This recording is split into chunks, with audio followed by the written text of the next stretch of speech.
আজ 16ই জানুয়ারি ঋষি কামাখ্যাচরণ নাগ মহাশয়ের জন্মদিন। সিআরডিবিআই এর পুরনো দিন যে ফেসবুক গ্রুপ আছে, এই গ্রুপের পক্ষ থেকে আজ 7 দিনব্যাপী এক ভার্চুয়াল প্রোগ্রাম চলছে। তো এই প্রোগ্রামের মধ্যেই আমরা পেয়ে গেছি আমাদের এলাকার একজন বিশিষ্ট সঙ্গীত শিক্ষক বলেই যিনি পরিচিত, মাননীয় শ্রী রণেন্দ্র দাস মহাশয়কে। আমাদের স্কুল সম্পর্কে বা স্কুলের প্রতিষ্ঠা সম্পর্কে বেশ কিছু কথা জানার ইচ্ছা অনেকদিন ধরেই রয়েছে মনের মধ্যে। তো আমি জিজ্ঞাসা করব কাকুর কাছে যে স্কুল সম্পর্কে বা স্কুলের প্রতিষ্ঠা সম্পর্কে যদি আপনার কিছু জানা থাকে।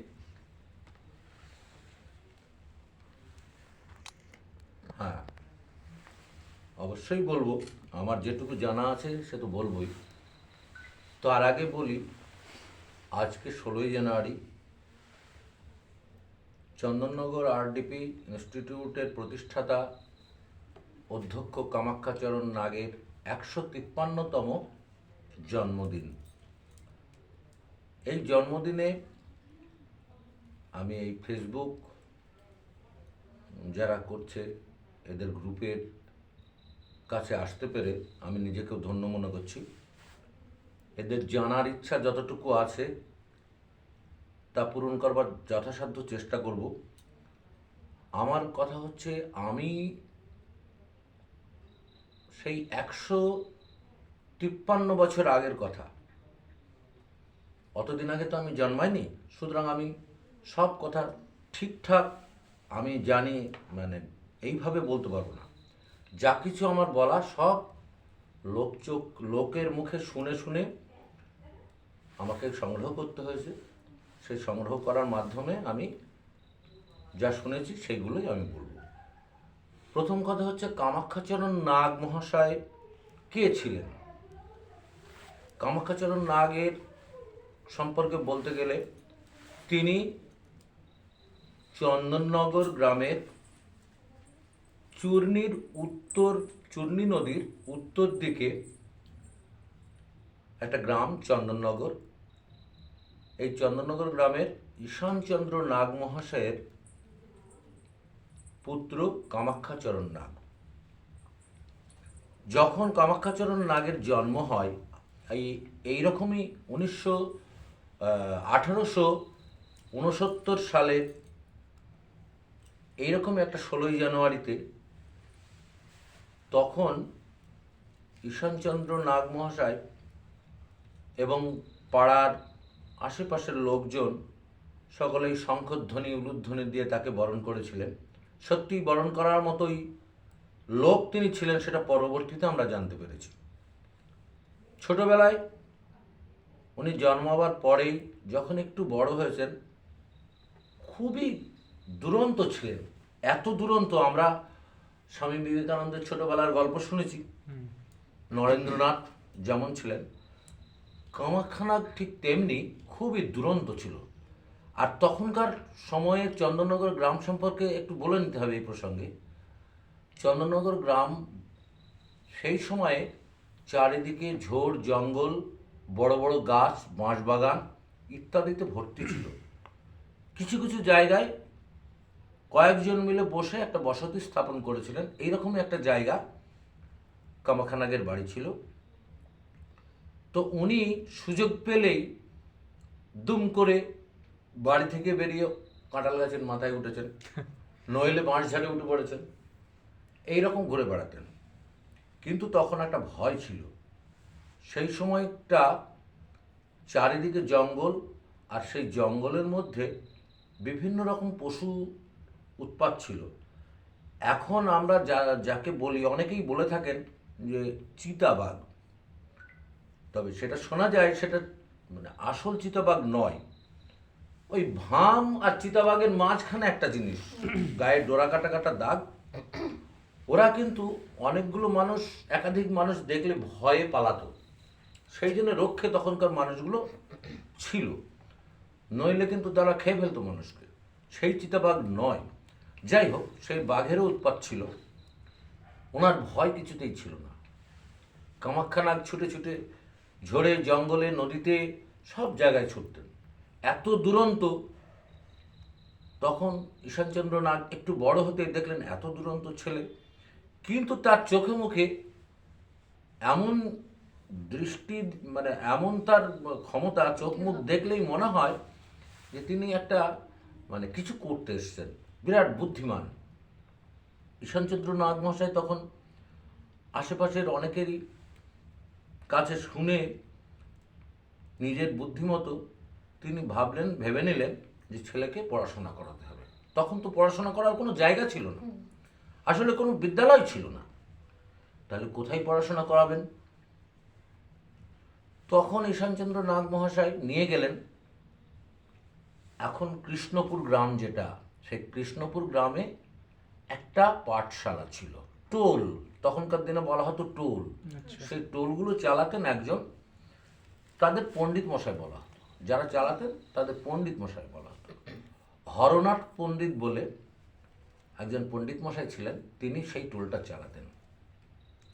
তো নদী পার হয়ে ঈশানচন্দ্র নাগ সেই হরনাথ পণ্ডিতের পাঠশালায় নিয়ে গিয়ে কামাখ্যা নাগকে ভর্তি করে দিলেন। কামাখ্যা নাগ সেখানে গিয়েও অত্যাচার, একবার গাছে ওঠে, আর একবার অন্য ছেলেদের ধরে পিটায়, মাস্টারমশার পকেট থেকে পকেট মেরে পয়সা নিয়ে দৌড় মরবো লজেন খেতে, এসব করে। মাস্টারমশাই কিন্তু ওই পণ্ডিত মশাই কোনো রকমে বিরক্ত হতেন না, তিনি আরও সন্তুষ্ট হতেন। কারণটা হচ্ছে ওই টোলের যত স্টুডেন্ট ছিল তাদের মধ্যে সকলের সেরা স্টুডেন্ট ছিল কামাখ্যাচরণ নাগ। উনি মাস্টারমশাই, পণ্ডিত মশাই একবার যা বলতেন, কামাখ্যা নাগের কর্ণের মধ্যে দিয়ে যদি কোনো কিছু ঢোকে একবার, সেটা আর ভুল হয় না, হুবহু সেই জিনিসই উনি বের করে দিতেন। এইভাবে দিনের পর দিন চলতে চলতে একদিন সেই পাঠশালা পাশ হয়ে গেল, কিন্তু সেই পাঠশালার সুনাম অর্জন করে দিলেন কামাখ্যাচরণ নাগ, খুব ভালো স্টুডেন্ট হিসেবে। তো যাই হোক, সেই হরনাথ পণ্ডিত মশাই যখন ছুটি হয়ে যাচ্ছে, স্কুল থেকে চলে আসছেন কামাখ্যা নাগ, তখন ঈশানচন্দ্র নাগ মানে কামাখ্যা নাগের বাবাকে ডেকে বললেন, নাগমশাই, আপনার এই ছেলেকে আপনি একটু লেখাপড়া শেখান, কারণ এ ভবিষ্যৎ এর খুব উজ্জ্বল, অনেক বড় হবে। ঈশানচন্দ্র নাগ পণ্ডিত মশাই, তখনকার দিনের পণ্ডিত মশাইরা ছিলেন একটু শিক্ষিত শ্রেণীর, পণ্ডিত মশাইয়ের কথা শুনে তো উনি বললেন, হ্যাঁ সে তো চেষ্টা করব, দেখি কোথায় স্কুল কলেজ নেই, কি করা যায়। তো যাই হোক, বাড়িতে এলেন, বাড়িতে এসে তারপর উনি স্থির করলেন যে ছেলেকে পড়াবেন। কোথায় পড়াতে দেবেন? এখানে কোনো বিদ্যালয় নেই, বিদ্যালয় আছে মাঝদিয়াতে। মাঝদিয়া আজকে যে আমরা রেলবাজার উচ্চ বিদ্যালয় বলি, সেই বিদ্যালয় স্থাপিত হয়েছিল অনেক আগে। সেই সময় সেই বিদ্যালয়ে কামাখ্যা নাগকে ভর্তি করে দিলেন। কি করে যাবেন? কারণ তখন এই বাস রাস্তা ছিল না, ওই কৃষ্ণগঞ্জ ব্রিজ যেটা, সেটা ছিল না। আচ্ছা, তখন ছিল এখন যেটা থানার পাশ দিয়ে যে রাস্তাটা গেল, ওখান থেকে নদীর ধারে যে রাস্তাটা ঢুকে গেল, মল্লিকদের বাগান বলা হয়, সেইখানে নদীর ধারে ওই রাস্তা দিয়ে গিয়ে ওদিক থেকে ভেরিপাড়া মধ্যে দিয়ে এসে যেখানে পোষকালী পুজো টুজো হয়, ওই ওই সোজাসুজি ওখানে একটা কাঠের ব্রিজ ছিল, আমরা গিয়েছি সেই কাঠের ব্রিজের ওপর দিয়ে। তো সেই কাঠের ব্রিজ পার হয়ে পায়ে হেঁটে মাঝদিয়াতে যেতে হতো। ঈশানচন্দ্র নাগ ছেলেকে সেইখানে ভর্তি করালেন স্কুলে। কিসে যাবেন? কোনো মানে যানবাহন নেই। আর কামাখ্যাচরণ নাগ ঐকান্তিক প্রচেষ্টা তার এত ছিল যে সে, আমি লেখাপড়া শিখব যেভাবেই হোক, সেই আগ্রহে তিনি হেঁটে হেঁটে, পায়ে হেঁটে মাঝদিয়া যেতেন। এইবার পায়ে হেঁটে যেতেন, তো রাস্তাটার পরিস্থিতি কী ছিল? এখন আমরা যাকে বলি স্কুল রোড, সোনঘাটা থেকে চন্দননগর যেতে, সেই রাস্তাটা ছিল বাগানের মধ্যে দিয়ে এক পায়ে রাস্তা, যেমন আমরা দেখি ওই রকম। আর চারিপাশ দিয়ে ছিল মটমটের গাছ, যেগুলো বলে সাদা সাদা ফুল হয়, একটু মটমটের গাছ যেগুলো বলে, জঙ্গলে এরকম ক্রস ক্রস হয়ে থাকে, ওই রকম ভর্তি হয়েছিল। তার মধ্যে যে কোনো সময় যে কোনো বিষধর সাপ বা অন্যান্য বন্য পশু এসব থাকতে পারে, কিন্তু সেসবের কোনো ভয় ছিল না। কামাখ্যানাগের তো জীবনে কোনো ভয় কিছু ছিল না। ও কোনো কিছু না, সব কিছু আমি একাই সব জয় করে ফেলবো, এরকম একটা ব্যাপার ছিল। উনি বললেন আমি পারবো। উনি একাই সেই হেঁটে যাতায়াত করতেন মাঝদিয়াতে। সেখানে দীর্ঘদিন পড়াশোনা করার পর, দীর্ঘদিন মানে ম্যাট্রিক পাস, মানে এখনকার আমরা যেমন মাধ্যমিক বলি সেটা ম্যাট্রিক পাস করেন, এবং এমন কৃতিত্বের সঙ্গে ম্যাট্রিক পাস করেন যে ওইখানে মাঝদিয়া স্কুলের মানে কামাখ্যানাগের আগে যত মানে স্টুডেন্ট ছিল তাদের সব থেকে সেরা নম্বর পেয়েছিলেন কামাখ্যানাগ মহাশয়। জানি না তার মতো নম্বর পরবর্তীতে কেউ পেয়েছে কিনা, আমার পরে সেই তথ্য আমার কাছে নেই। তবে উনি যখন পাশ করেছিলেন সেই সময় তার আগে যারা পাশ করেছে কেউ অত নম্বর পায়নি। তো সেখানেও সেই কৃতিত্ব দেখিয়ে চলে এলেন যখন, তখন বললেন আমি আরও পড়ব। ঈশানচন্দ্র নাগ মহাশয় তখন কি করলেন, ছেলেকে নিয়ে কলকাতায় পাঠালেন। কলকাতায় যখন নিয়ে গেলেন, কলকাতায় একটা নামি স্কুলে তাকে ভর্তি করিয়ে দিলেন। এখন যেমন আমরা বাংলা অনার্স, কেউ ইংরেজি অনার্স, বিভিন্ন রকমের অনার্স নিই, তখন একই সঙ্গে দুটো সাবজেক্টে অনার্স নিয়ে উনি করেছিলেন। বাংলা এবং ইংরাজি দুটো সাবজেক্টে অনার্স নিয়ে উনি বিএ পাশ করেন। এবং সেই সময় ওখানে থাকার সময় উনি দেখতেন ওনার গ্রামের মানুষ তখন কি হতো, কলেরা হলে গ্রাম উজাড় হয়ে যেত। এরকম সব নানান রকম ব্যাধি, কোনো ওষুধ ছিল না, ওই গাছের পাতা, কোনো গাছের শেকড় এসব খেত। ওনার মনে চিন্তা হয়েছিল উনি ডাক্তার হবেন। আচ্ছা। তো ওখানে ওই গ্র্যাজুয়েশন করবার সময় উনি বিভিন্ন জায়গায় ঘুরে ওখানে সেই ডাক্তারি মানে প্রাথমিক ট্রিটমেন্ট করা যায় এইরকম একটা ডাক্তারি উনি শিখে ফেলেছিলেন, এবং তাই দিয়ে গ্রামে এসে উনি কিছু ট্রিটমেন্টও করেছিলেন। কিন্তু ওনার আসল দক্ষতা হচ্ছে শিক্ষকতায়। উনি যখন ওখান থেকে ফিরে এলেন, ফিরে এসে প্রথম শিক্ষকতা করেন ভাজনঘাট স্কুলে তিনি শিক্ষকতা শুরু করেন। ভাজনঘাট স্কুলে শিক্ষকতা করার পর বেশ কিছুদিন এখানে শিক্ষকতা করলেন। তারপরে এখান থেকে উনি মালদহ চাঁচলে চলে গেলেন। কোথায়? চাঁচল, মালদহ। আচ্ছা। মালদহতে চাঁচল বলে একটা জায়গা, সেখানে সেই স্কুলে উনি গেলেন। সেখানে শিক্ষকতা করার পর সেখান থেকে ছেড়ে দিয়ে উনি গেলেন বাঁকুড়ায় কুচিয়াকোলে বলে একটা জায়গা আছে, সেইখানে এক বিদ্যালয়ে উনি শিক্ষকতা গ্রহণ করলেন। এবং ওইখানে শিক্ষকতা করবার সময় সমগ্র দেশে, বাংলা তথা সমগ্র দেশে ছড়িয়ে গেল কামাখ্যাচরণ নাগের শিক্ষকতার পরিচয়টা। সমস্ত বাংলা তথা ভারতবর্ষের লোক জেনে গেলেন যে এটা একজন শিক্ষক, মানে একজন শিক্ষক বলে নয়, মানে তিনি একজন মানে প্রথিতযশা শিক্ষক। তো তারপর সেখান থেকে উনি কিছুদিন শিক্ষকতা করার পরে উনি চলে গেলেন বাগেরহাট কলেজে অধ্যাপকের কাজ নিয়ে বাগেরহাট কলেজে গেলেন। অধ্যাপকের কাজ নিয়ে যাওয়ার পরে বাগেরহাট কলেজে উনি দীর্ঘ 21 বছর ওখানকার অধ্যক্ষ পদে নিযুক্ত ছিলেন, প্রিন্সিপাল। দীর্ঘ 21 বছর বাগেরহাট কলেজের উনি অধ্যক্ষ ছিলেন। এবং বাংলাদেশের বাগেরহাট কলেজ, ওখানকার আশেপাশে দৌলতপুর, খুলনা, যশোর বা আশেপাশে যত জায়গা আছে সমস্ত জায়গা লোকজন তার শিক্ষায় আলোকিত হয়ে গেছে। এবং ওইখানে থাকাকালীন ওনার মনের ভিতরে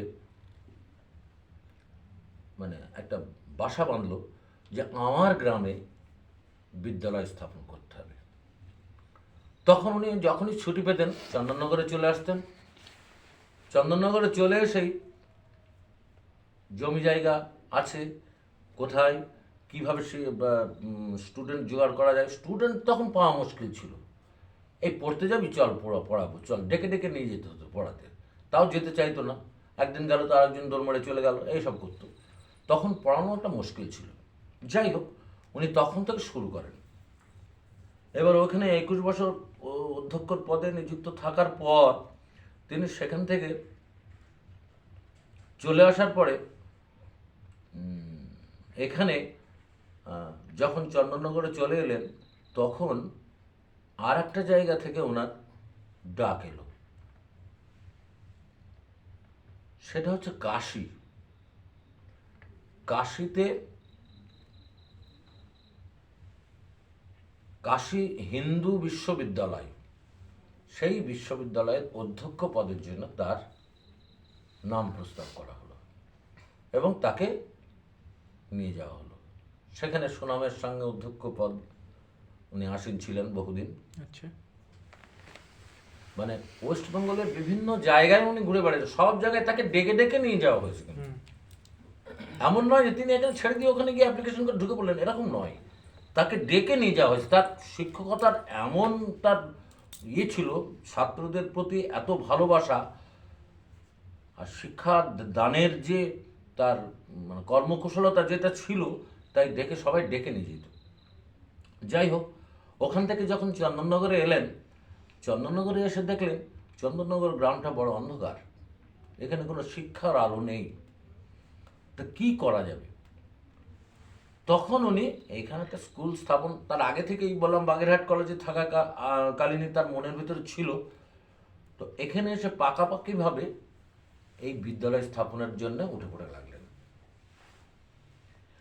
এখন উনি সেই সময় উনি স্টুডেন্ট জোগাড় করতে খুব হিমশিম খেয়েছিলেন। স্টুডেন্ট জোগাড় করবার জন্যে বহু ঘুরেছেন। উনি কিন্তু সাইকেল চালাতে জানতেন না, উনি হেঁটে হেঁটেই সব জায়গায় যেতেন। এইবার স্টুডেন্ট জোগাড় করবার জন্য উনি সাইকেল চড়া শিখলেন নতুন করে। সেই সময় সাইকেল চড়া শিখে উনি আমরাও পড়েছি, সেই শিক্ষক প্রভাস বিশ্বাস মহাশয় চন্দননগরের ছিলেন। তিনি সুতো কাটা, তকলিতে এরকম ঘুরিয়ে সুতো কাটা আমাদের শেখাতেন, তুলো নিয়ে গিয়ে আমরাও পড়েছি সেটা। সেই প্রভাস বিশ্বাস মহাশয় উনি ছিলেন। আরেকটু পরের দিকে দুঃখহরণ বাবু মানে আমাদের চৌগাছার দুঃখহরণ বিশ্বাস মহাশয়, তিনি এইরকম জনা কয়েককে সঙ্গে নিয়ে উনি সাইকেলে করে একবার চৌগাছা, একবার কুমারপুর, সোনঘাটা, বাবলাবন, নিদিরপোতা, ভৈরবচন্দ্রপুর, এই চারিদিকে শিবনিবাস, কৃষ্ণপুর, সমস্ত জায়গায় ঘুরে ঘুরে স্টুডেন্ট সংগ্রহের কাজে লিপ্ত হলেন। স্টুডেন্ট জোগাড় করতেই হবে, কেন বিদ্যালয় স্থাপন করতেই হবে। যাই হোক, ওরম করে খুঁজতে খুঁজতে উনি কয়েকজন স্টুডেন্টের খোঁজ পেলেন। তখন বিদ্যালয় তো করতে হবে, বিদ্যালয় কোথায় করা যাবে? ওনার যে জায়গা আছে কামাখ্যানাগের বা ঈশানচন্দ্র নাগ মহাশয়ের যে জায়গা আছে, ঈশানচন্দ্র নাগ মহাশয়ের অনেক জায়গা ছিল, জায়গা জমি, কিন্তু তার মধ্যে ঈশানচন্দ্র নাগ মহাশয়ের 3টে সন্তান, তার মধ্যে একটা অংশ পাবেন কামাখ্যানাগ, আর 2টো অংশ তো অন্য ভাইদের দিতে হবে, তাহলে সেখানে কম হয়ে যাবে। সেটা এক কোনায় পড়ে স্কুল করবার মতো ঠিক উপযুক্ত জায়গা হচ্ছে না। সেখানে যে জায়গাটা দেখা যাচ্ছে, সেই জায়গাটা হচ্ছে একজন জমিদারের। সেই জমিদারের নাম হচ্ছে চেতলাঙ্গিয়া। এবার সেই চেতলাঙ্গিয়া আসল বাড়ি কৃষ্ণনগরের শিমুলতলায়, আর চন্দননগরে ছিল জমিদারি। কলকাতায় বড় ব্যবসা ছিল। এইবার আমরা এখন সেই ঘরটা আর দেখতে পাবো না, ভেঙে ফেলা হয়েছে। লিচু গাছ আছে আমাদের দোতলা বিল্ডিংয়ের শেষে, নদীর ধারে ওই জায়গায় একটা ঘর ছিল। সেই ঘরে গৌরহরি বেড়াবাবু বলতাম, তিনি থাকতেন। যে ঘরটায় থাকতেন সেই ঘরটা কিন্তু চেতলাঙ্গিয়ার কাছারি ঘর ছিল। আচ্ছা। ওইখানে কাছারি ঘর ছিল, চেতলাঙ্গিয়ার জমিদারি ছিল তো এখানে, হুম। ওই ঘরটায় কাছারি ঘর ছিল। কামাখ্যানাগ দেখলেন এই চেতলাঙ্গিয়া সাহেবকেই একটু ব্যবস্থা করতে হবে। আর চেতলাঙ্গিয়াও মনে মনে চন্দননগর গ্রামের, উনি ব্যবসা করেন, এখানে এসে জমিদারি আছে, এখানকার একটা ছেলে উচ্চশিক্ষিত, অনেক জায়গায় সারা ওয়েস্ট বেঙ্গলে খুঁজলে একটা বিয়ে পাশ খুঁজে পাওয়া যেত না তখন, এখানকার একটা ছেলে এত বড় শিক্ষিত হয়েছে, ওনারও মনে মনে কামাখ্যানাগের প্রতি আকর্ষণ ছিল। এবার কামাখ্যানাগ গেলেন চেতলাঙ্গিয়ার কাছে, গিয়ে তার কাছে বললেন যে আমার ইচ্ছা চন্দননগর গ্রামে একটা বিদ্যালয় স্থাপন করব। চেতলাঙ্গিয়া বলল খুব ভালো কথা। উনি তো মনে হয় যেন আকাশ থেকে পড়লেন যে এইরকমই একটা সুযোগ উনি খুঁজছিলেন, কাউকে পাওয়া যায় কিনা। তো বলছি তুমি পারবে? বলছে আমি চেষ্টা করব, কিন্তু জায়গা দরকার। তো বলে জায়গা যা লাগে আমি দেবো। চেতলাঙ্গিয়া বললেন কামাখ্যানাগের নিজস্ব কিছু জায়গা আর চেতলাঙ্গিয়ার সেই জায়গা নিয়ে ওইখানে জায়গাটাকে স্থির করা হলো, ওখানে বিদ্যালয় স্থাপন হবে। বিদ্যালয় তো স্থাপন হবে, তো কে করবে, কি দিয়ে করা হবে? তখন ঠিক হলো কামাখ্যানাগের বাড়িতে বিরাট বড় বাঁশ যাচ্ছিল, আচ্ছা। সেই বাঁশ ঝাড় থেকে বাঁশ কেটে ওই যে স্টুডেন্ট যেগুলো ছিল সেসব স্টুডেন্টদের ডেকে নিয়ে চল বাঁশ নিয়ে আসতে হবে, 3-4 জন করে একটা বাঁশের পিছনে বাঁধিয়ে, ঘাড় বাঁধিয়ে নিয়ে এসে এখানে ফেলা হলো। বাঁশের খুঁটি, তারপরে কি হবে, বেড়া কি দিয়ে দেওয়া হবে?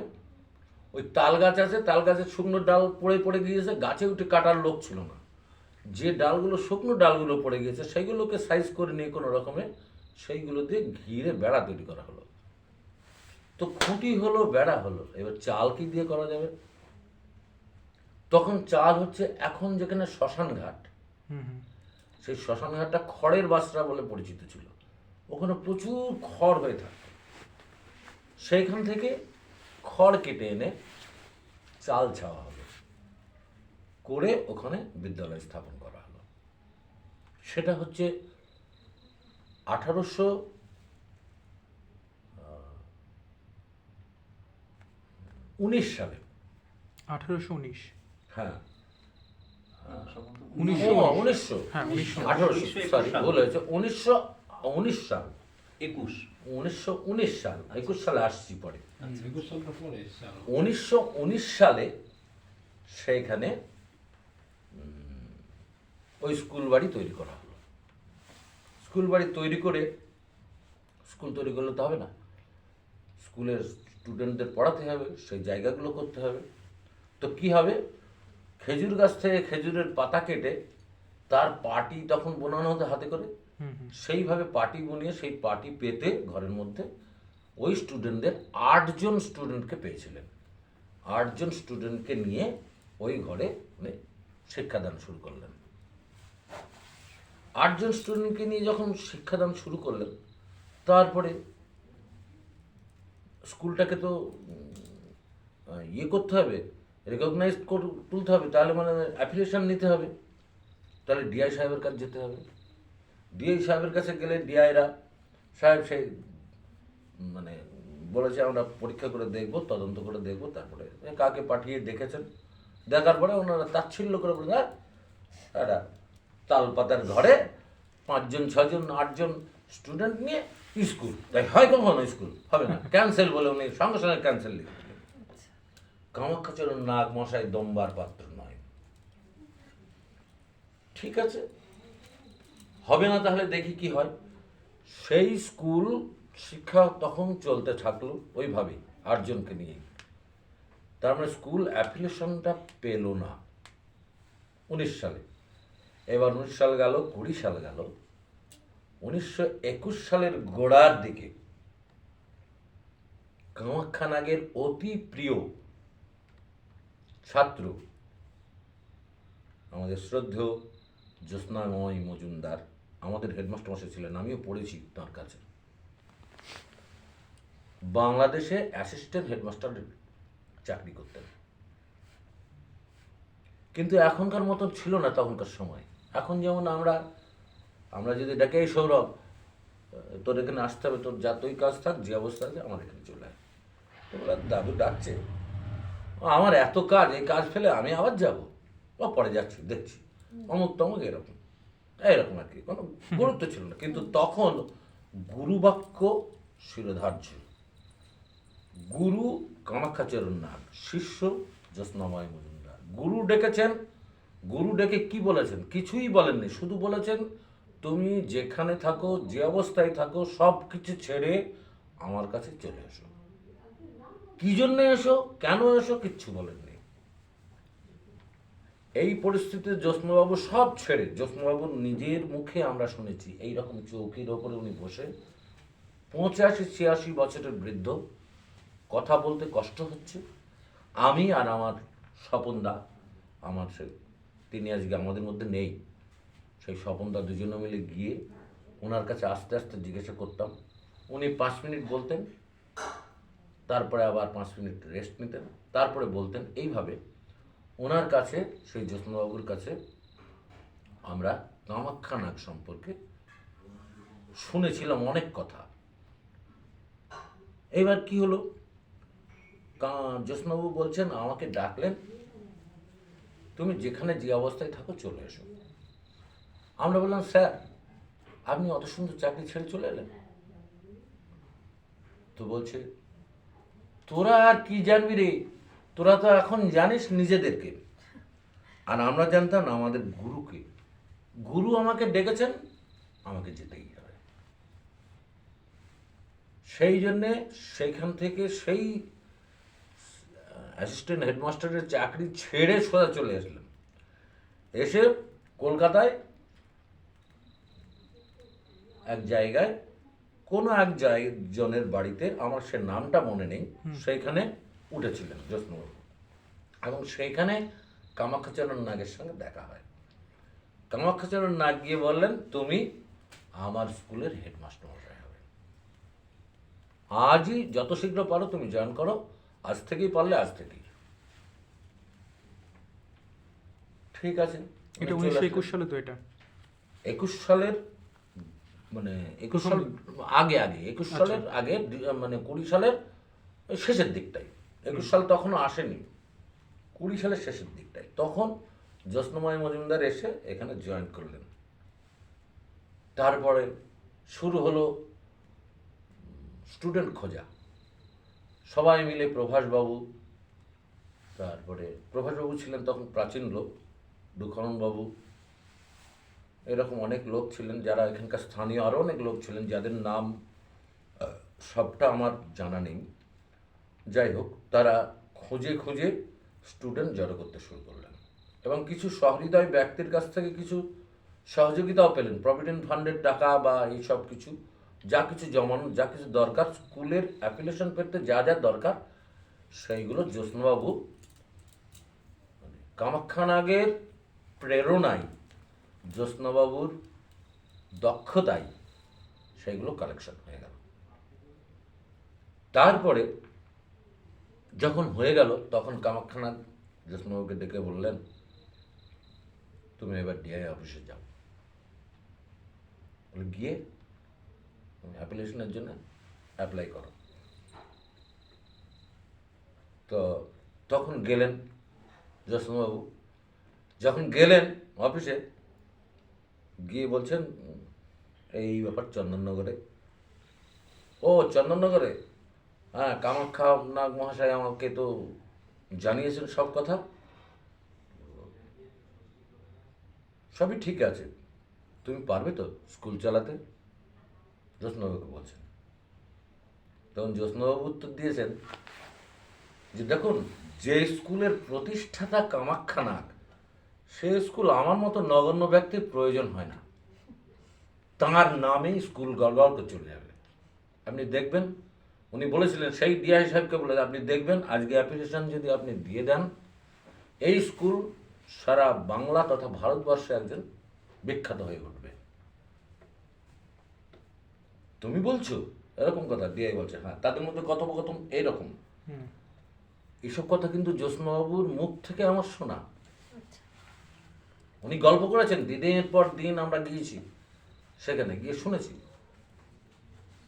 তারপরে ওখান থেকে এসে চলে আসলেন এবং অ্যাপ্লিকেশন হয়ে গেল 21 সালে। তারপরে তো যথারীতি যথা নিয়মে স্কুল বিল্ডিং তৈরি হওয়া বা যা কিছু পরপর সেগুলো বিস্তারিতর দিকে আর আমি গেলাম না। এইবার কামাখ্যানাগ সম্পর্কে আমার এত জানলাম আমি কোথায় থেকে, আমাকে অনেকে প্রশ্ন করেছেন তুমি কি করে জানলে এসব কথা। বর্তমানে কিন্তু এলাকায় সন্দেহ হয় কামাখ্যানাগ সম্পর্কে কে কতটুকু জানে। আমি জানি না একেবারে বলতে পারবো না, কারণ এটা বলা উচিতও নয় আমার পক্ষে, কিন্তু কতটা জানে, কে জানেন সে সম্পর্কে তার কোন কোথাও কোথাও আমি খুঁজে পাইনি। আমি এইগুলো তথ্য আবিষ্কার করেছি সে সম্পর্কে একটু বলি। আমি যখন 1993 সালে সেই সময় অনুষ্ঠান হচ্ছিল একটা কামাখ্যানাগ, এরকম একটা 16 জানুয়ারি সেই অনুষ্ঠানটা হচ্ছিল। এখন যেটা চন্দননগরে গোলঘর আছে, হাট বসে ওইখানে, হ্যাঁ হ্যাঁ হ্যাঁ। ওই গোলঘরটা তখন ছিল না। সেই গোলঘরের কামাখ্যানাগের এই মূর্তিটাও তৈরি হয়নি কিন্তু তখনও। ওই গোলঘরের ওইখানে একটা অনুষ্ঠান হচ্ছে ছোট্ট করে, বিদ্যালয়ের সব স্টুডেন্টরা নিয়ে গোল হয়ে বসে ওই মাঠে বাসরায়, তখন মাইক ফাইক ছিল না, এমনি গোল হয়ে বসে এই আমরা যেমন ঘরোয়া বসছি এরকমভাবে বসে অনুষ্ঠান হচ্ছে। তখন গান বাজনা কেউ জানতো না এখানকার, একমাত্র একজনই গান জানতেন, তিনিই একটা গান করেছিলেন, আর কামাখ্যানাগ সম্পর্কে যার যা বক্তব্য তারা বলেছিলেন। তিনি হচ্ছে কামাখ্যানাগের নাতি নারায়ণচন্দ্র নাগ। তিনি হচ্ছে কামাখ্যানাগের একটা ভাইয়ের নাতি, তার মানে ওনারও নাতি। সেই নারায়ণচন্দ্র নাগ যখন ওই গান গাইলেন, ওই দেখে আমার কিন্তু মনে প্রথম থেকেই, ওইখান থেকেই আমার মনে জেগেছিল যে কামাখ্যানাগ কে। স্কুলের প্রতিষ্ঠাতা, কত স্কুলেরই তো প্রতিষ্ঠাতা হয়, তো কামাখ্যানাগ এমন কি লোক, তাকে পুজো ফুল টুল দিয়ে পুজো করতে হবে, এই অনুষ্ঠান করতে হবে, এই করতে হবে, ওই করতে হবে, কামাখ্যা কামাখ্যা করে সবাই এত কে, যাকেই জিজ্ঞেস করি সঠিকভাবে কেউ বলতেন পারতেন না। মানে জ্যোৎস্নাবাবুর কাছে তো আমরা পড়ে গিয়েছি, আমি আর স্বপনদা, আমি এটা আগের ঘটনা বলছি, এটুকু আমার ইচ্ছাটা কোত্থেকে জাগলো। তো ওই দেখে আমি তখন নারায়ণচন্দ্র নাগের পিছনে ঘুর ঘুর করতাম। উনি অনেক বয়োজ্যেষ্ঠ মানুষ, আর ঘুর ঘুর করে উনি আমাকে একদিন জিজ্ঞেস করলেন তুমি কী জানতে চাও। আমি জানতে চাই কামাখ্যাচরণ নাগ আপনার নাকি দাদু হয়। বলে হ্যাঁ হয়তো, তো তার সম্পর্কে যদি দু এক কথা বলে তুমি কি করবে। তো একটা বাচ্চা ছেলে, তখন আমি ছোট, তো বলছে তুমি একটা বাচ্চা ছেলে কামাখ্যানাগ সম্পর্কে জান। আমার খুব জানার ইচ্ছা তিনি কে ছিলেন, তিনি কে এবং কি কেমনভাবে। তখন ওনার কাছ থেকে কিছুটা সংগ্রহ করেছিলাম। উনি যা বলতেন, মাঝে মাঝে উনি ডাকতেন, আমিও যেতাম, ওনার সঙ্গে কথা বলতাম। উনি গান বাজনা করতেন, আর আমি সঙ্গীত প্রিয় মানুষ, সেই সোর্সে উনি আমাকে ভালোবাসতেন, আমিও ওনার কাছে যেতাম, ওনার কাছ থেকে কিছু কিছু জানতাম।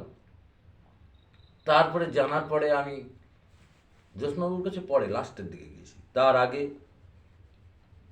শুনলাম অন্য একজনের কাছে, অন্য একজন বলতে এমন একজন লোক যার নাম আমি বলতে পারবো না, তবে তাকে আমি কাছের থেকে খুব দেখেছিলাম, ফুটবলার ছিলেন এখানে।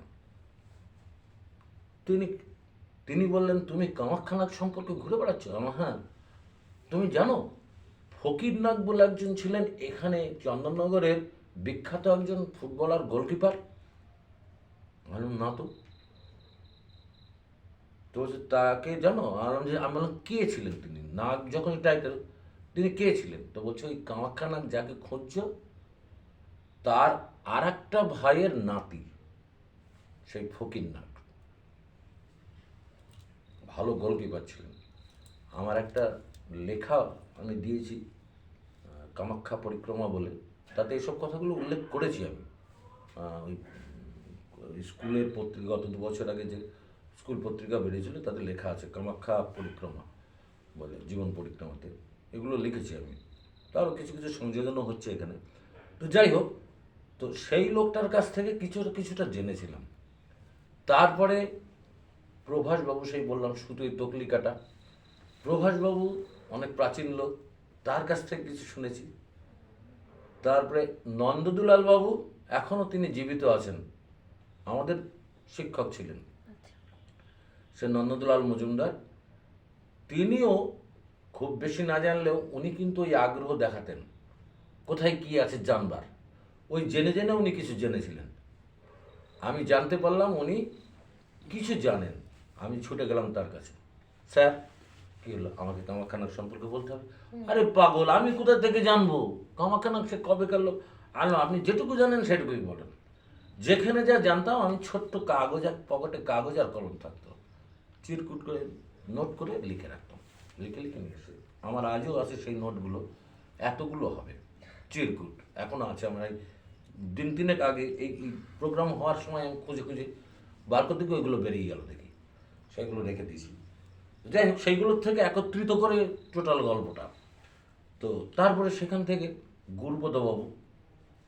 গুরুপদবাবু কামাখ্যানাথ সম্পর্কে জানতেন। আমাদের যখন হেডমাস্টার মশাই ছিলেন গুরুপদবাবু, তখন আমি তার সঙ্গে জানা হয়নি। উনি যখন রিটায়ার্ড করে বাড়িতে অসুস্থ অবস্থায় পড়ে আছেন, তখন আমি গান শেখাতে যেতাম কৃষ্ণপুরে।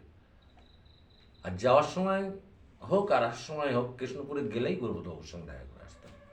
তখন আমার আগ্রহ ছিল যে আমি কামাখ্যানাথ সম্পর্কে ওনার কাছে কিছু শুনবো, ওনার সঙ্গে বিভিন্ন রকম গল্প, দেখা, শরীর সম্পর্কে খোঁজ নেওয়া, ইত্যাদি ইত্যাদি।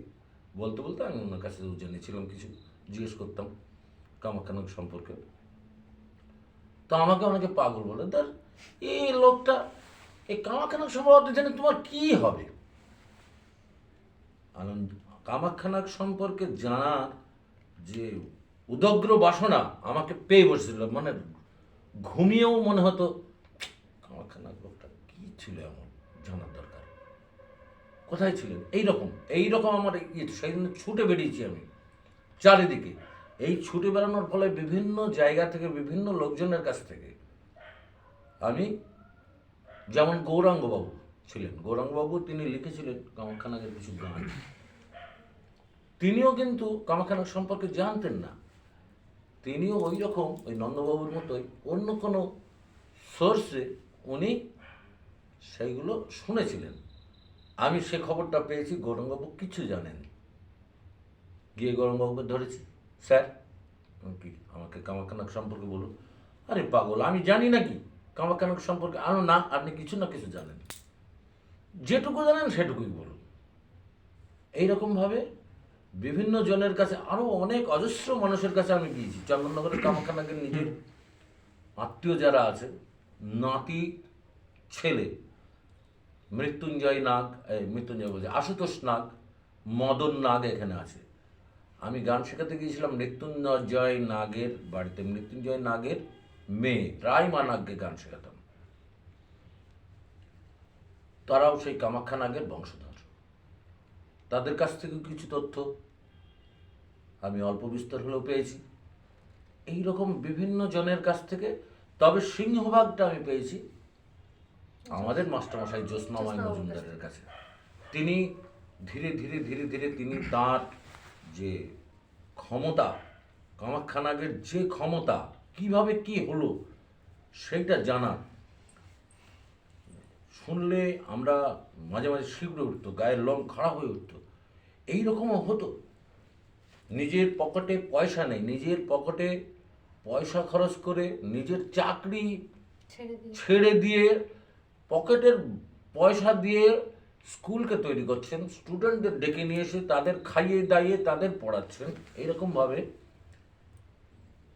মানে এগুলো কিন্তু মনে হবে এখন যেন গল্পই হচ্ছে। আমার এই কথা শুনলে অনেকেই বলবে এটা গল্প, তো এবার হয় নাকি? কিন্তু না, আগেকার দিনে হতো। ওই যে বললাম, আগেকার দিনে আমি যদি বলতাম সৌরভ তুই আমার কাছে আসবি, তুই যেখানেই থাকিস, যে অবস্থা থাকিস, সৌরভ ছুটতে ছুটতে আসতো, যে অবস্থায় থাকুক। এইরকম দিন ছিল একটা সময়। সেই রকমই কামাখ্যা নাগ ডেকেছেন, জ্যোৎস্নাবাবু চলে এসেছেন। তার অ্যাসিস্ট্যান্ট হেডমাস্টার মশাই থাকাকালীন সেইটা ছেড়ে দিয়ে বাংলাদেশ থেকে এই দেশে চলে এসেছেন, এসে এখানকার 8জন স্কুলের তালপাতার ঘেরা ওই স্কুলে প্রধান শিক্ষক হতে বললেন। কামাখ্যানাথ জ্যোৎস্নাবাবু সেখানে প্রধান শিক্ষক হলেন। তাহলে বুঝতে পারছিস গুরুবাক্য কীরকম। এবং তাই জন্যেই জ্যোৎস্নাবাবু, আমরা পড়েছি তো, আমরা জানি। আমি খুব ভয় পেতাম জ্যোৎস্নাবাবুর কাছে, প্রথম যেতে ভয় পেতাম মানে উনি তো হেডমাস্টার ছিলেন, খুব রাশভারী লোক। এবার ওনার সঙ্গে জানতেই হবে আমাকে, এই জিজ্ঞাসা করার জন্য কার সঙ্গে যাব। আমাদের স্বপনদা বলছে তুই পাগল, ওখানে গিয়ে তারা খাবো, ও ভীষণ রাজবাড়ির লোক। আর না, জানতে হবে, আপনি গেলে, আপনি বললে তো কিছু বলবে না। বলতে কেন বলবে না কেন, ও হেডমাস্টার মানে জানিস। আমি জানি তো। তো যাই হোক, হরিহর ভট্টাচার্য ছিল স্বপনদার বাবার নাম, তাই তো মান্তু, ঠিক বলছি? তাঁর সঙ্গে জ্যোৎস্নাবাবুর একটা পারিবারিক সম্পর্ক ছিল, যে সম্পর্কের জন্যে স্বপনদার একটু অগ্রাধিকার ছিল, শুধু স্টুডেন্ট হিসাবেই নয়, আচ্ছা, একটু অগ্রাধিকার ছিল। সেইটা আমি জানতে পেরেছিলাম, স্বপনদার মুখ থেকেই আমি জেনেছিলাম যে এই ব্যাপার। আমি বললাম তাহলে তো আপনাকে ছাড়ছি না স্বপনদা, আপনাকে যেতে আমি ঠেলে আপনাকে সামনে দেবো, আমি পেছনে যাব। আপনি এই জিজ্ঞেস করবেন, আমি এইগুলো টুকবো, নোট করবো। শিখিয়ে পড়ে এইরকম দুজনে যুক্তি করে ভয়ে সড়ো হয়ে দুজনে প্রথম দিন যখন যাওয়াই ভয়ে, হেডমাস্টার, আমরা হেডমাস্টার, এখন তো হেডমাস্টার কি, হেডমাস্টার মশাই যাচ্ছে কি, ওখানে নিজেরা গান করতে করতে বেরিয়ে চলে গেল, কোনো ব্যাপার না। কিন্তু তখন আমরা হেডমাস্টার মশাই বলে না, যে কোনো মাস্টারমশাই দেখলে সড়ো হয়ে কোন দিকে পালাবো, কীভাবে ডাকবো, কীভাবে থাকলে আমাকে ভালো দেখাবে, মাস্টারমশাই ভালো বলবেন, এরকম মাস্টারমশাইয়ের সামনে দাঁড়াতেও ভয় হতো।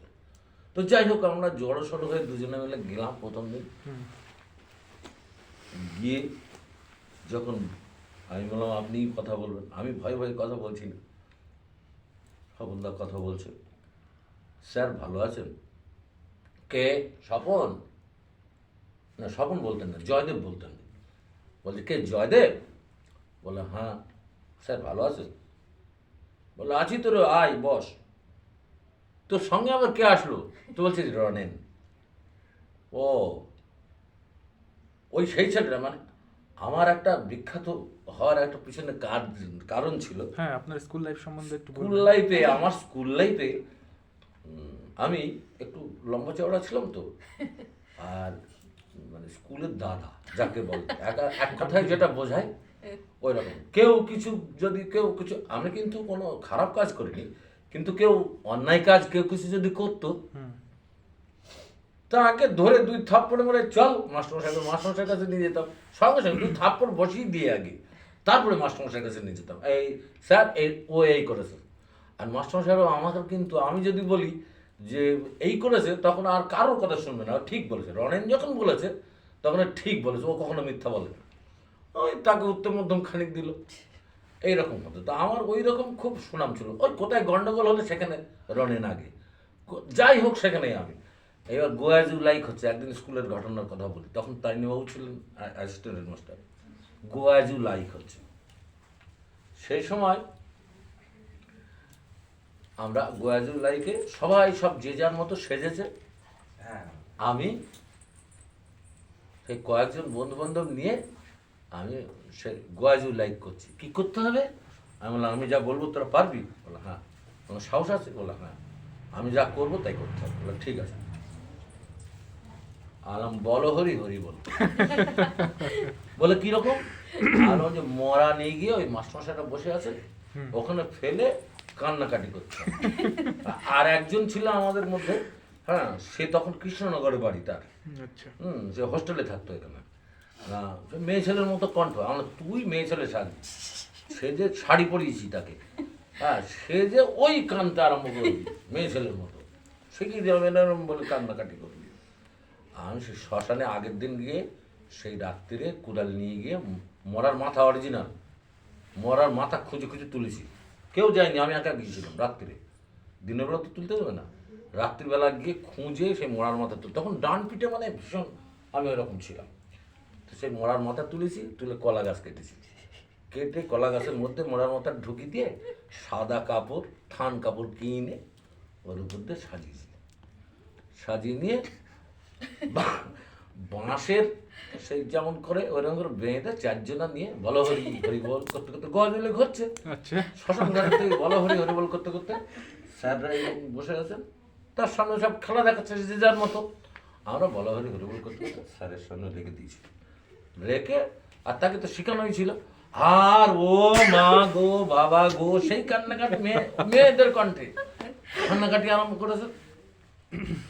তারপরে যাই হোক সেটা হলো, মার খাননি এত কিছু করে? কিছুক্ষণ সময়ের জন্য স্যার চুপ করে থাকলেন। স্যার তারপরে উঠলেন তারিণী বাবু ছিলেন তো তখন সব থেকে প্রধান, মানে খুব রাজবাড়ি লোক, দেখলে লোকে মানে সমস্ত স্টুডেন্ট তখন ভয় পেত, টিচার পর্যন্ত।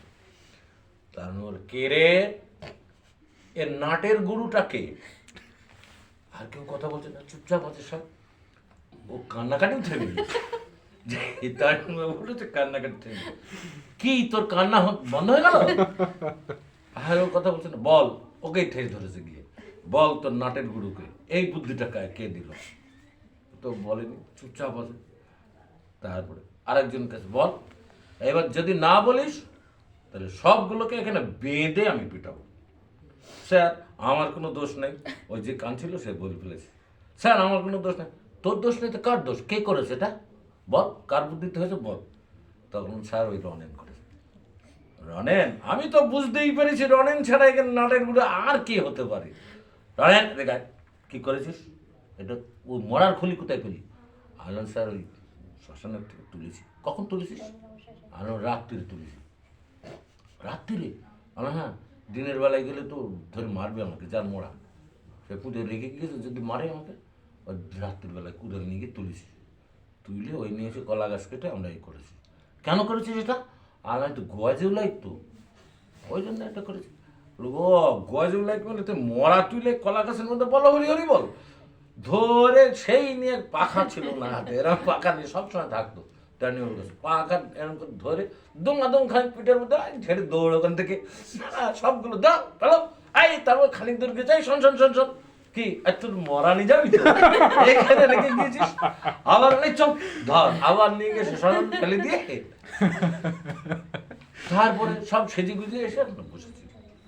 বসার পরে আমি কিছুক্ষণ পরে বলছে যে পুরস্কার দেওয়া হবে। এবার আমরা দেখছি পুরস্কার দেয় কিনা। হ্যাঁ, পুরস্কার দেয়। আমরা গিয়ে বলছি যে স্যার আমাদের, মানে আপনারা পুরস্কারের আশাও করছিলেন? হ্যাঁ আমরা পুরস্কার আশা করছি। আচ্ছা। স্যার আমাদের পুরস্কার অন্য স্যার ছিলেন যখন, তখন তারিণীবাবু ওখানে ছিলেন, পাশে ছিলেন। যেই বলিস তারিণীবাবু চোখ সব দিকে কানও সারা সাংঘাতিক। ওদের কে রে রনেন, কি পুরস্কার? তোকে পুরস্কার হয়নি, পাখার ডাঁট দিয়ে দিয়েছি, আবার কি চাই? আর বলে কি স্যার, কি আমাকে দেখে না, আমি তো জড়সড় হয়ে গিয়েছি কাছে। স্যার তো বলছে পুরস্কার এখান থেকে নিতে হবে না, আমি তোকে দেবো। পরে তারিণীবাবু ডেকে বল কে কে তোর সাইকেলটা ছিল ডেকে নিয়ে, সবগুলোকে ডেকে নিয়ে তারিণীবাবু নিজের পকেট থেকে আলাদা করে আমাদের একটা করে বই কিনে দিয়েছিলেন সবাইকে। 5-6 জন ছিল, বলে তোরা এই বইগুলো পড়বি। কাউকে শরৎ রচনা বলি, কাউকে রবীন্দ্র রচনা বলি, কাউকে বিবেকানন্দ বই, এইরকম মানে মনীষীদের রচনা বলি। উনি একটা করে বই, অনেক দাম তখন, সেইগুলো উনি কিনে সবাইকে দিয়েছেন। আর এই বইগুলো পড়বি, খবরদার এরকম দুষ্টমি করবি না, ওই শ্মশান মশানে যাবি না, ওগুলো করতে নেই। বুঝালেন, যা করে বলার টিচারদের যেটুকু বোঝানোর সেরকম বোঝালেন। তো সেটা গেল। ওখান থেকে এসে এই হচ্ছে আমার স্কুল লাইফের কিছু ঘটনা। যাই হোক, আপনি স্কুল লাইফে মানে মাধ্যমিক পাশ করেছিলেন কত সালে? আমি মাধ্যমিক ছিল না, আমাদের হায়ার সেকেন্ডারি ছিল। সেটা 75 সালে পাশ করেছিল, 1975 সালে। আর যখন আমি ওই 7-8-এ পড়ি, সেই সময় বাংলাদেশ যুদ্ধ বোধহয় 71 সালে, 6-7 হবে বোধহয়, এরকম হিসাব করে দেখতে হবে। তো সেই সময় বাংলাদেশের এই ইয়েটা হয়েছিল, যুদ্ধটা হয়েছিল। তো সেই তখন থেকেই আমার মনের ভিতরে সেই কামাখ্যা নাগ সম্পর্কে আমরা লাইনচ্যুত হয়ে গেছিলাম। যাই হোক, কামাখ্যা নাগ সম্পর্কে এই করতে করতে এসে ওনার যখন হেডমাস্টার মশাই ছিলেন জ্যোৎস্নাবাবু, তখন একটা কমিটি তৈরি হলো কামাখ্যা নাগ সম্পর্কে কিছু ভাববার জন্য। কমিটিতে কি স্থির হলো যে এখানে একটা শ্বেত পাথরের মূর্তি, যেটা এখন মর্মর মূর্তি বসানো রয়েছে, সেটা তৈরি করতে হবে। আমার মনে আছে আমরা 3.5 টাকা করে চাঁদা দিয়েছিলাম স্টুডেন্টরা আচ্ছা। আমাদের ক্লাসে। অন্যান্য ক্লাসে কি ছিল জানি না, আমাদের ক্লাসে তখন 3.5 টাকা চাঁদা ছিল, বোধহয় 7-এ পড়ি তখন। 3.5 টাকা করে চাঁদা দিয়েছিলাম, শ্বেত পাথরের ওই মূর্তিটা নিয়ে এসে ওখানে বসানো হয়েছিল। তো সেই তখন থেকে কামাখ্যা নাগের এই মানে ওখানেই অনুষ্ঠান যা কিছু কামাখ্যা নাগের পাদদেশে ওখানে করা যখন হয়। ওটা করা হলো তখন তোমরা স্কুলে রানিং স্টুডেন্ট? হ্যাঁ, রানি 7-এ পড়ি তখন। কত সাল আর কি? 7-এ পড়ি মানে কত সালে হিসাব করতে হবে ওটা, ওই 75-এ 11 পাস হয়ে গেল আমার। তার মানে ওটা 4 বছর আগে, তার মানে 71 টন। ওইরকম ওই বাংলাদেশের যুদ্ধের আশেপাশে হয়, 1 বছর আগে না 1 বছর পরে। আচ্ছা, এখানে আরেকটা ওই রকম বিষয় 71-72 যেটা বলতে ছিলাম হুম? যে কামাখ্যাচরণ নাগ মহাশয়ের বিশেষ সহযোগী হিসাবে হ্যাঁ। চেতলাঙ্গিয়ার কিন্তু একটা বিশেষ অবদান রয়েছে। চেতলাঙ্গিয়ার অবদান বিশাল বিশাল অবদান। অবদান না থাকলে হতো না। চেতলাঙ্গিয়াই তো ওই চেতলাঙ্গিয়ার কথাটা আমি কিন্তু আজকেই শুনলাম। চেতলাঙ্গিয়ার বাড়ি হচ্ছে শিমুলতলায়, কৃষ্ণনগরে। উনি বিরাট জমিদার ছিলেন। তাহলে সেই বিষয়টা হ্যাঁ। তো ওখানে অন্তত পক্ষে কিছুটা অ্যাড করা উচিত ছিল, ওই ওনার মূর্তি বা স্কুলে এই যে এত বড় একটা অবদান, সেই বিষয়টা কিন্তু দেখি জমিটা না। যদি হ্যাঁ, আছে না তো, দিতে স্কুলের যে নামকরণ স্কুলের হয়েছে, নামকরণ, হ্যাঁ, স্কুলের নামকরণ- নামকরণ যেটা রাধা দামোদর, হুম। সেই রাধা দামোদরের পিছনেও চেতলাঙ্গিয়ার নাম আছে। এবার নাম আছে মানে চেতলাঙ্গিয়ার গৃহদেবতা। আরাধ্য দেবতা, গৃহদেবতা রাধা দামোদর আচ্ছা, আচ্ছা। পূজিত হতেন। হ্যাঁ, হ্যাঁ, হ্যাঁ। আর তার নামানুসারেই চন্দননগরের আরডিপি মানে রাধা দামোদর আরডিপি, আচ্ছা, আচ্ছা। হ্যাঁ, রাধা দামোদর পলিটেকনিক ইনস্টিটিউট, সেই নাম অনুসারেই নামকরণ হয়েছে স্কুলের নাম। আচ্ছা। হ্যাঁ, এই হচ্ছে ব্যাপার। রাধা- চেতলাঙ্গিয়া তিনি নিজের নাম এখানে দিতে নিজের চাননি। নাম তখন বলা হয়েছিল যে যখন এখানে চন্দননগর স্কুলটা স্থাপিত হয়, নামকরণের সময় বলা হয়েছিল চেতলাঙ্গিয়ার নামটা এখানে দেওয়া হোক। চেতলাঙ্গিয়া বলেছিলেন, মানে বিশেষ অবদান। হ্যাঁ, তিনি ওখানে বলেছিলেন যে রয়েছে। না, আমার নাম ওখানে দেওয়ার কোনো প্রয়োজন নাই। আমার দেবতা আমার গৃহে রাধা দামোদরের, উনি রাধা দামোদরের ভক্ত, পুজো করতেন, বাড়িতে মূর্তি ছিল। আমার এই রাধা দামোদরের নামে তোমরা নামকরণ করো, আমার নাম দেওয়ার কোনো প্রয়োজন নেই। তার নাম অনুসারে, তার ইচ্ছা অনুসারে এই আচ্ছা, রাধা ওই দামোদর যে পলিটেকনিক। ওখানে স্কুল বিল্ডিংটা তো ওই দিক থেকে শুরু করে, যেটা ওই গৌরাঙ্গাবু যে বিল্ডিং এ হ্যাঁ, ছিলেন, হ্যাঁ, হ্যাঁ। তারও পেছনে ওর সীমানা। আর অনেক সীমানা, অনেকটা আর দূরে, হ্যাঁ। এইদিকে শ্মশান পর্যন্ত। শ্মশান, হ্যাঁ। আরো জমি, আরো অন্যান্য জায়গায় আরো জমি অনেকটা আছে, অনেকটা অনেক আছে। টোটাল জমি আছে। এই টোটাল জমিটা মাঠে- আনুমানিক কত হ্যাঁ, কত মাঠে আছে, আরো মাঠেও আছে। আনুমানিক কত বিঘা হতে পারে? জমির পরিমাণটা সঠিকভাবে আমি কিছু বলতে পারবো না এখন। তো মোটামুটি একটা আন্দাজে দেখা যাচ্ছে তো প্রায় 50 বিঘা মতো। 50 বিঘা না হলেও কাছাকাছি হবে, কাছাকাছি প্রায় আর কি। প্রায়। আর প্রায়- টোটাল বাগান টাগান আছে, আরো মাঠে জমি জায়গা মানে ছিল। এখন কত দূর আছে বা কি অবস্থায় আছে, সম্পত্তির লিজ ফিজ আছে, বিক্রি তো হয়নি অবশ্যই। সেটা কি অবস্থায় আছে হ্যাঁ, কিছু লিজ আছে, জানা নেই। অবশ্যই লিজ আছে। যাই হোক, এই এত অঞ্চলে একটা বিষয় আমরা দেখেছি, আমরা তো বহু জায়গায় ঘুরেছি। আর প্রথম যখন এই বিদ্যালয় স্থাপন হয়, এটা বাংলার গর্ব এই কারণে যে এখানে ওই স্কুল স্থাপিত হওয়ার পরে যখন মানে স্কুলের হেডমাস্টার মশাই জ্যোৎস্নাময় মজুমদার, সেই সময় স্কুল যখন শুরু হয়ে গেল, সেই সময় কামাখ্যা নাগ মহাশয়ের অনেক জায়গায় অনেক পরিচিত লোক ছিলেন। কলকাতায় বহু পরিচিত ভালো ভালো লোকদের সঙ্গে। তো উনি এখানে নিয়ে এসেছিলেন যাদের, সেটা হচ্ছে প্রফুল্লচন্দ্র সেন বিজ্ঞানী, জগদীশ বসু, এদের এখানে এসেছিলেন। এবং বিজ্ঞান শাখায় এই প্রফুল্লচন্দ্র সেন এবং জগদীশ বসু বিজ্ঞান শাখার যে যন্ত্রপাতিগুলো লাগে পড়াতে, সেই যন্ত্রপাতিগুলো ওনারা দিয়েছিলেন, বিজ্ঞানীরা। সেটা মানে সমস্ত কামাখ্যাচরণ নাগের সহায়তায় এগুলো হয়েছে, মানে উনি এগুলো করিয়েছিলেন। তারপরে কি ব্যবসাদার বোধহয় ছিলেন প্যাটাডেল তখনকার দিনে, সে প্যাটাডেল বলে, সেই তখন তো ইংরেজ আমল ছিল, তাদের ওখানকার যারা মানে শাসন করতেন কলকাতায়, বা তাদের মধ্যে যারা প্রধান ছিলেন তাদের মধ্যে প্যাটাডেল একজন, তাকে নিয়ে এসেছিলেন, তিনিও এসেছিলেন। তারপরে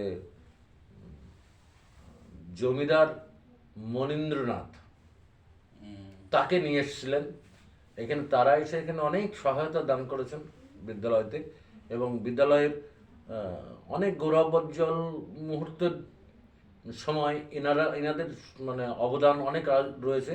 সেই অবদানের পেছনে কিন্তু কামাখ্যা নাগের হাত ছিল, কামাখ্যা নাগ ছাড়া এটা সম্ভব হতো না। অনেকেই বলেছিলেন তখন যে এখানে স্কুল হবে, স্টুডেন্ট নেই, এর মধ্যে কোনো কিছুই নেই, ডিআই সাহেব একবার ক্যান্সেল করে দিলেন আবার হয়, এইরকম ছিল, কিন্তু এটা করিয়ে রেখেছিলেন কামাখ্যা নাগ।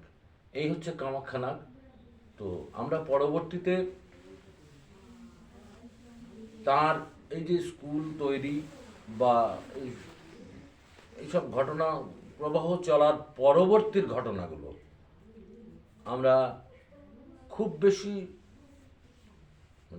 বেশি একটা জানি না, কামাখ্যা নাগের শেষের দিকটা। তবে উনি 1939 খ্রিস্টাব্দে সালের 9 সেপ্টেম্বর দেহ রাখেন। চন্দননগর থেকে উনি ইহলোক থেকে পরলোকে চলে যান। চন্দননগরকে পিতৃহীন করে উনি এখন রেখে গিয়েছেন তার এই স্মৃতি ঘেরায় চন্দননগর আরডিপি। কত বড় বড় পণ্ডিত, কত ভালো ভালো স্টুডেন্ট যারা আজকে দেশকে সমৃদ্ধ করে যাচ্ছে, সেসব কামাখ্যা নাগেরই দান। এবং তার সুযোগ্য শিষ্য জ্যোৎস্নাবাবু না থাকলে কিন্তু বোধহয় এতটা সম্ভব হতো কিনা সেটা একটা প্রশ্ন থেকে যায়। কারণ জ্যোৎস্নাবাবুর মতো মানুষ, আমরা তার কাছে পরিচিত, আমরা জানি, তো তার মতো মানুষ একবার চিন্তা করতে হবে, যিনি একটা স্কুলের অ্যাসিস্ট্যান্ট হেডমাস্টার মশাই, তার গুরু এক ডাকে এখানে 8 জন, একটা তালপাতার ঘেরা স্কুলে 8 জনকে নিয়ে পড়া, তার কোনো অ্যাফিলিয়েশন নেই, এখানে এসে তুমি শিক্ষকতা প্রধান শিক্ষক হয়ে কি হবে সেখানে? এখনকার মানুষ কেউ বললে কেউ যাবে, মানে ভাবতেই পারে না। কিন্তু তার ডাকে তিনি সেই ছেড়ে এখানে এসে নিজের খেয়ে মনের মশ তাড়ানো যাকে বলা হয়, এটা তাই করেছেন। এই মানে এনাদের বলিদানের জন্যই আজকে আমরা শিক্ষিত হতে পেরেছি।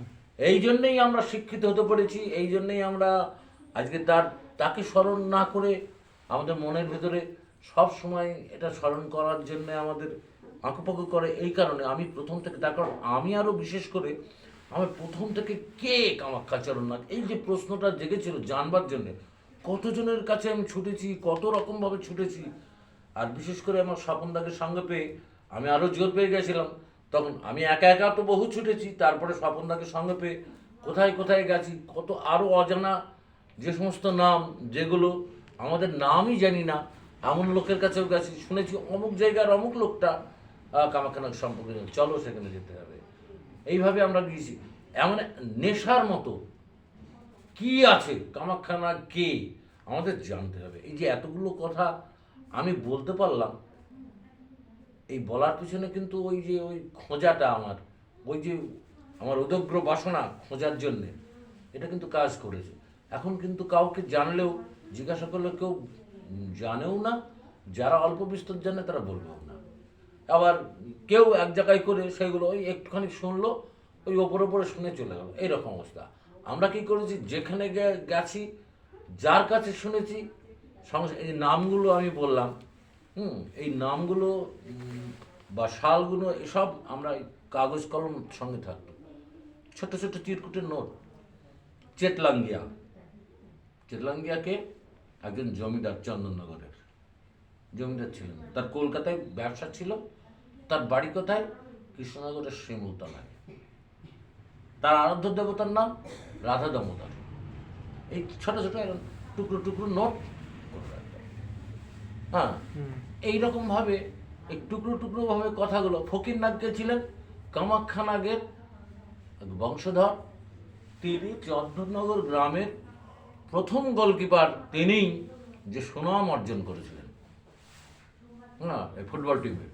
তো সেই কামাখ্যা নাগ হচ্ছে কামাখ্যা নাগেরই বংশধর ফকিরনাথ। আচ্ছা, এইরকমভাবে টুক টুক টুক টুক করতে করতে যার কাছে যেটুকু পেয়েছি ফকিরনাথ নাম লিখে তিনি লিখেছিলেন এরকমভাবে ছোট্ট ছোট্ট কাগজে। আমার লেখা এখনো রয়ে গেছে সেই সময়কার। আচ্ছা, আমার একটা প্রশ্ন আছে। বলো। আমাদের স্কুলের মধ্যে যে যে পলিটেকনিক শব্দটা, হুম। তো মানে এটা কি করে এলো? এটা তো আমাদের পলিটেকনিক স্কুল নয় না? এটা পলিটেকনিক এখন নয়, কিন্তু একটা সময় ছিল।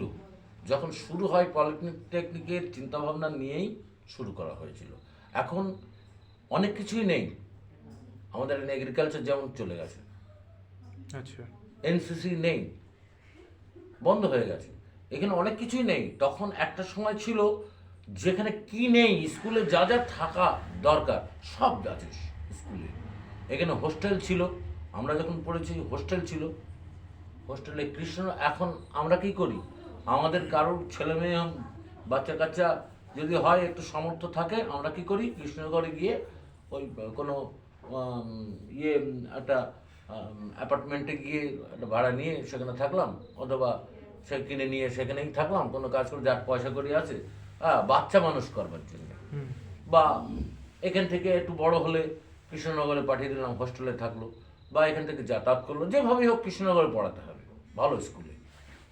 আর তখন কিন্তু কৃষ্ণনগর থেকে আমাদের এখানে আসতো চন্দননগর হোস্টেলে পড়াশোনা করতে, স্টুডেন্টরা থাকতো। স্টুডেন্টরা এই হোস্টেলে থেকে পড়াশোনা করতো চন্দননগর। এই চন্দননগরের নাম সারা ভারতবর্ষে ছড়িয়ে গিয়েছিল তখন।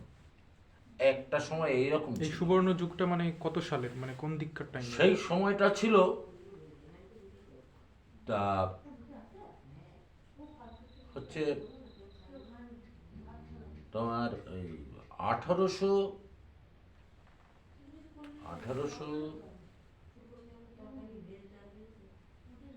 ওই 90-এর দশকে, আচ্ছা, 90-এর দশক থেকে 80 কি 90, 1880-90-এর দশক থেকে সেই সময় থেকে মানে ক্রমশ উন্নত হতে শুরু করেছিল। তারপরে 1900 যখন আসলো, তখন আস্তে আস্তে আস্তে আস্তে সেইগুলো ক্রমশ বৃদ্ধি পেতে থাকলো, এবং সেইটা চরম পর্যায়ে উঠে গেছিল যখন, সেটা 100 বছর পরে 1980 বা 70 এইরকম সময়, যখন চন্দননগরের সুনাম সব থেকে বেশি এরকম পর্যায়ে পৌঁছে গেছিল।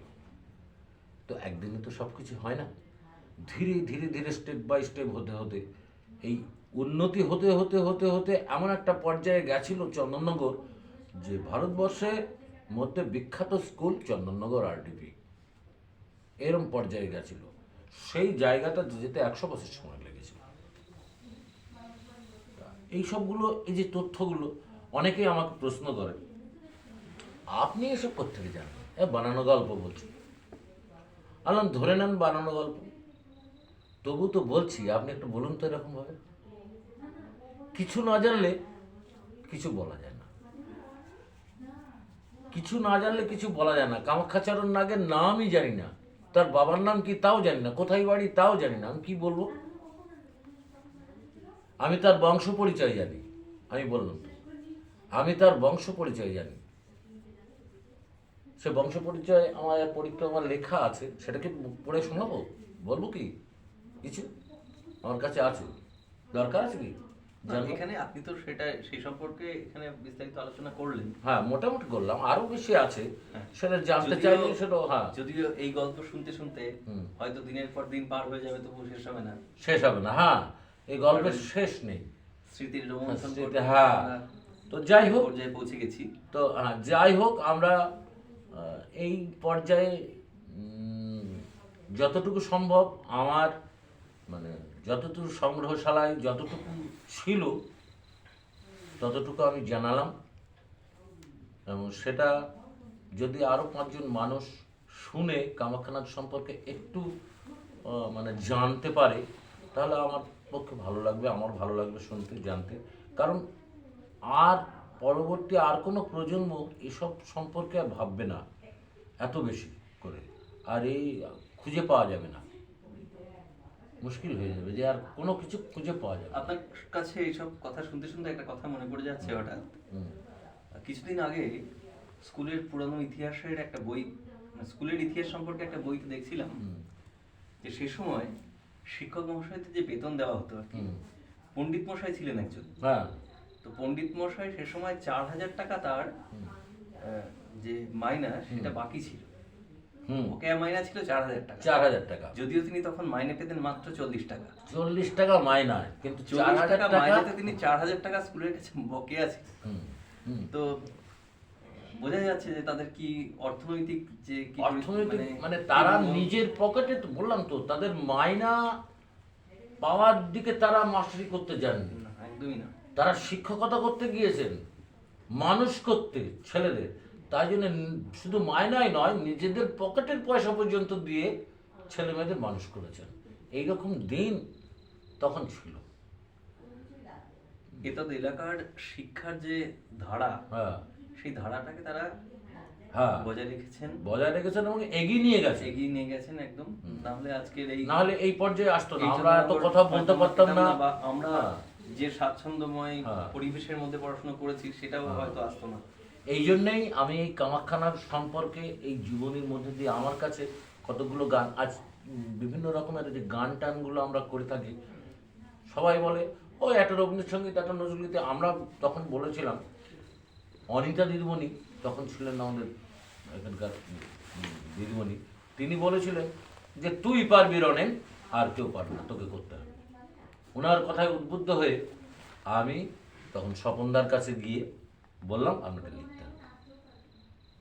স্বপনদাকে দিয়ে কামাখ্যানাথ সম্পর্কে গান লিখিয়ে সেই গান আমি সুর করে স্কুলে রিহার্সেল করিয়ে অনুষ্ঠান করে 3 দিন 4 দিন করে প্রোগ্রাম, শুধু আমাদের তৈরি গানে প্রোগ্রাম করা হয়েছে তখন। 93 সাল, 92 সাল, 94 সাল পর সমস্ত অনুষ্ঠানে, সব অনুষ্ঠান আমরা করিয়েছি তখন, সব নিজেদের নিজস্ব জিনিস দিয়ে, কখনো কারোর কাছে ধার করা জিনিস নয়, সব কামাখ্যানাথের গান, যেটা আর কোথাও বাজে না। কামাখ্যা 16ই জানুয়ারি ছাড়া আর কোথাও যে গান শোনা যাবে না, মানে আর কোথাও তো দরকার নেই, জয় কামাখ্যা জয় তো কোথাও বলার দরকার নেই, 16ই জানুয়ারি দরকার। হ্যাঁ, একদম তাই। তো এইরকমভাবে তৈরি করা। তো সেই কথাই বলছি, এইসব গান লেখা বা সুর করতে আমরা উদ্বুদ্ধ হয়েছিলাম। তার যে কর্মবীরের এই কর্মের এই প্রেরণা, এবং জ্যোৎস্নাবাবু, তিনি এবং জ্যোৎস্নাবাবুর যে সম্মিলিত প্রচেষ্টা, সেটা আমি আর স্বপনদা গভীরভাবে উপলব্ধি করেছিলাম মনে প্রাণে। আমরা সেই জন্যেই দুজনে মিলে অনেক অনেক চেষ্টা করেছি তার স্মৃতিটা বজায় রাখবার জন্য, স্মৃতিটা রক্ষা করবার জন্য বিভিন্ন রকম গান। আমরা তো থাকবো না, স্বপনদা আজকে নেই, আমিও একদিন চলে যাব, কিন্তু যদি আমাদের এই সৃষ্টি কিছুটা আর 5টা ছেলেমেয়েরা পরবর্তী প্রজন্ম ধরে রাখতে পারে, সেই জন্যে তাদের যারা চায়, যারা বলে, তাদের প্রত্যেককে আমরা জানি, দেখিয়ে দিই, জানিয়ে দিই।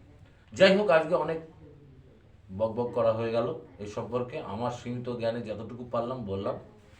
আসলে এ তো শুধু গল্প নয়, এ যেন এক স্বর্ণযুগের ইতিহাস আমরা আজকে জানলাম। ধন্যবাদ, অসংখ্য ধন্যবাদ আপনাকে। তোদেরও ধন্যবাদ জানাচ্ছি। আজকে আমার বক্তব্য এখানেই শেষ করছি। নমস্কার।